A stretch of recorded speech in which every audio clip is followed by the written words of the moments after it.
Here's a segment from this month's edition of St. Charles Parish Today, a new monthly local talk show.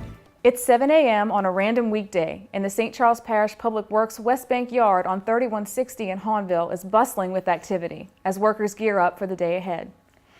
These employees handle day-to-day maintenance of drainage systems, pumps, high grass, and much, much more. You see them out on the streets on a daily basis. Public information aide Tristan Babbitt recently visited the yard to find out more about the ins and outs of life in the field. Let's take a look.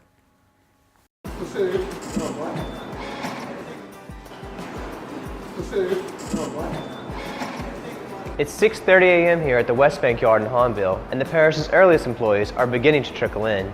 Each morning, employees of the Department of Public Works report to their respective yards to receive their daily instructions that can range from anything as simple as grass cutting to operating parish pump stations during emergencies.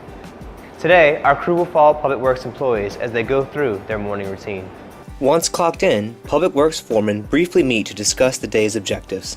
After designating tasks amongst each other, the foremen and their crews set out to the individual project sites.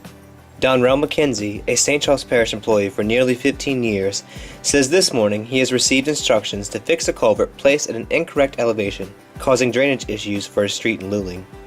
Replacing this culvert been down probably about 25, 30 years, so we're putting a new culvert in, plastic culvert. It should last a longer time. According to McKenzie, much of the standing water during storm season can be attributed to culverts laid at incorrect elevations in a neighborhood, ultimately impeding the flow of water to a pump station. What we do, we come back and correct those things and help the water get to the canal. And from the canal, it flows to the pump station. When the storm comes, you don't want too much water in people's yards, in their ditches. So when we do our job and put the pipes on the right elevations, not as much water would be sitting there as if you had pipes there before with bad elevations. Though today's culvert was replaced in a couple of hours, McKenzie says that the project time is dependent on several factors. Well, it depends on if you run into anything. Sometimes you have water lines you run into, you have gas lines you run into, you have certain utilities you run into in the ground. But if there's nothing in the way, it depends on how many feet of culvert we're putting out. Some jobs like this take quicker than this because some pipes don't have a driveway over it. You just have to dig up grass, dirt, and replace the culvert. But in this particular project here, you had to dig up a driveway, so it might take a little longer than versus a culvert that had dirt on it. On our way back, we spot another Public Works crew hard at work replacing a resident's culvert and watch as they finish laying down the concrete. This project was part of a larger drainage project on Monsanto Street in Luling. Public Works is continuing to make incremental improvements to this area, oftentimes before sunrise.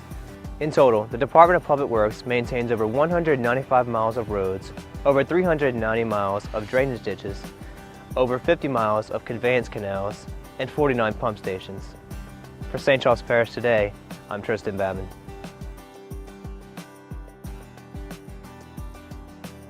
Catch the entire episode right here on Channel 6, daily at 5 p.m., or watch anytime at scptoday.com.